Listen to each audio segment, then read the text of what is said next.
آپ پر مفلسی آتی ہے، جب آپ کے پاس سے وہ آپ کا اسٹیٹس، وہ آپ کا روپیہ پیسہ، وہ آپ کا نام چھینتا ہے، تو آپ کیا ہوتا ہے، تو آپ کے وہ دوست جو کسی دور میں آپ کا دم بھرا کرتے تھے، وہ دوست جو آپ کے عزت و احترام میں کئی کئی گھنٹے کھڑے رہا کرتے تھے، وہ دوست جو آپ کے انتظار میں کتنے ہی گھنٹے آپ کے آنے کا انتظار کر لیتے تھے، کیا کرتے تھے، اب جو ہے ان دوستوں کی محبت آہستہ آہستہ ختم ہونا شروع ہو گئی ہے، اور اسے کیا ہوا، اور جو آشنا ہے ان کی الفت گھٹاتی ہے، یعنی یہ وہی بات، جو آپ سے پہلے محبت کرتے تھے، جو آپ کے اپنے تھے، وہ کیا کرتے ہیں، آہستہ آہستہ وہ چاہت ختم ہوتی جا رہی ہے، اور اس ختم ہونے کے نتیجے میں جو سب سے بڑی کیا چیز ہے، وہ ہے مفلسی۔ اس مفلسی نے آپ کو کہیں کا نہیں چھوڑا ہے، اور ایسا شخص جو کہ مفلسی کی کیفیت میں آ جائے تو کیا ہوتا ہے، اس کی شرم و حیا، اس کی عزت، اس کی حرمت سب کچھ ختم ہو جاتی ہے۔ ہاں، ایک چیز اس کی خوب بڑھتے ہیں، وہ بال اور اس کے ناخن، کیونکہ اس مفلسی کی کیفیت میں اسے اپنے آپ کا دھیان نہیں رہتا، اسے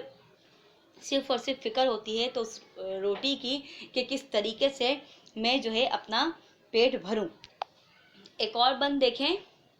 جب مفلسی ہوئی تو شرافت کہاں رہی، وہ قدر ذات کی وہ نجابت کہاں رہی، کپڑے پھٹے تو لوگوں میں عزت کہاں رہی، تعظیم اور تواضع کی بابت کہاں رہی، مجلس کی جوتیوں پہ بٹھاتی ہے مفلسی۔ ایک اس نظم کو جب پڑھ رہی ہوں، آپ کو ایک چیز دیکھیے گا، آپ اپنے آپ کا بھی موازنہ کریں، آپ اپنے آس پاس کے ماحول کا بھی موازنہ کریں، تو آپ ایک چیز دیکھیں گے کہ جب ایک انسان مفلس ہوتا ہے تو اس کے اندر شرافت کہاں رہتی ہے۔ یہی بات کہ جب آپ کے کپڑے پھٹے ہوں گے تو اس مفلسی کے ہاتھوں، کیونکہ آپ کو اپنے آپ کا ہوش نہیں رہے گا، جب یہ مفلسی کسی انسان پر آتی ہے تو اسے اس کی وہ تمام آسائشات، وہ تمام اس کا رہن سہن، وہ تمام اس کا اسٹائل جو ہے ختم ہو جاتا ہے، اور کیا ہوتا ہے کہ اس کے کپڑے تک پھٹ چکے ہوتے ہیں۔ تعظیم اور تواضع کی بابت کہاں رہی، وہ تعظیم، وہ تواضع، وہ لوگوں میں اس کا اٹھنا بیٹھنا، وہ لوگوں میں اس کی عزت و توقیر، وہ اس کے تعظیم، وہ سب کچھ دھرا کا دھرا رہ جاتا ہے، اور آخر کا مفلس شخص کے ساتھ کیا ہوتا ہے، ہم لوگ کیا کرتے ہیں، وہ یہ کرتے ہیں کہ مجلس میں بھی اس کو بیٹھنے کی جگہ نہیں دیتے۔ کیوں نہیں دیتے؟ ہم جو ہے اس کے پھٹے ہوئے کپڑے دیکھ رہے ہوتے ہیں، ہم جو ہے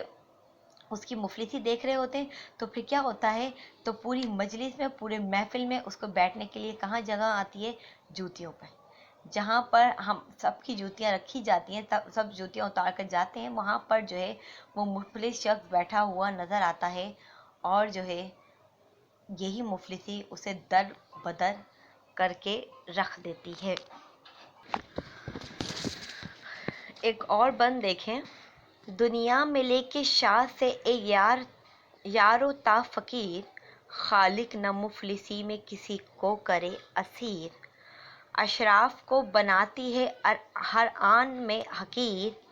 کیا کیا میں مفلسی کی خرابی کروں بیاں، وہ جانے جس کے دل کو جلاتی ہے مفلسی۔ نذیر اکبر آبادی اس بند میں کہتے ہیں کہ دنیا میں بادشاہ سے لے کے فقیر تک خدا کسی کو بھی اس مفلسی کا شکار نہ بنائے۔ مفلسی بڑے بڑے شریف لوگوں کو ایک آن میں ذلیل کرا دیتی ہے۔ میں مفلسی کی خرابی بیان کیسے کروں؟ اس حد تک خرابیاں اس میں موجود ہیں کہ میں جو ہے صفحے پر صفحے کالے کرتے جا رہا ہوں، اور وہ خرابیاں ہیں کہ ختم لینے کا نام ہی نہیں لے رہی ہیں۔ اگر آپ مفلس شخص کے بارے میں جاننے کی کوشش کریں گے تو آپ کو کتنی ہی ایسی چلتے پھرتے کردار اپنی خود کی حقیقی زندگی میں ملیں گے،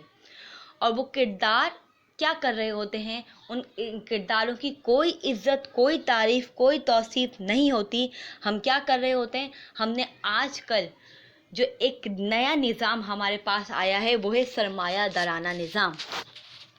اس سرمایہ دارانہ نظام نے کیا چیز ہمارے سامنے رکھی ہے؟ اس سرمایہ دارانہ نظام نے ہمارے سامنے یہ رکھی ہے کہ امیر اور امیر ہوتا جا رہا ہے، غریب اور غریب ہوتا جا رہا ہے۔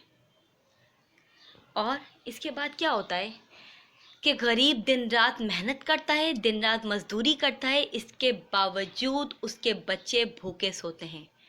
اور امیر جو کہ کچھ نہیں کرتا، وہ اپنے اس پیسے پر اور پیسہ کماتا ہے، اور وہ کیا کرتا ہے کہ اس کے بچے عیش و عشرت کی زندگی گزار رہے ہوتے ہیں۔ تو اسی طریقے سے اس بند میں بھی شاعر نے اسی حقیقت کی تصویر کشی کی ہے کہ دنیا میں لے کے شاہ سے عیار و تا فقیر، یعنی کہ بادشاہ سے لے کے فقیر تک اس مفلسی جیسی بیماری کے دلدل میں دھنستے چلے جا رہے ہیں۔ خالق نہ مفلسی میں کسی کو کرے اسیر، اسیر کہتے ہیں قیدی کرنا، قید کرنا۔ تو یہاں پر نذیر اکبر آبادی ایک دعا بھی مانگ رہے ہیں کہ بادشاہ سے لے کے فقیر تک، اے میرے مالک، اے میرے خالق، کسی کو بھی اس مفلسی جیسی بیماری میں مبتلا نہیں کرنا، اس مفلسی کی قید میں قید نہیں کرنا۔ کیوں؟ کیونکہ یہ انسان ایک اشرف المخلوقات ہے، اس کی ساری اس اشرف ہونے پر اس کو کیا کرتی ہے؟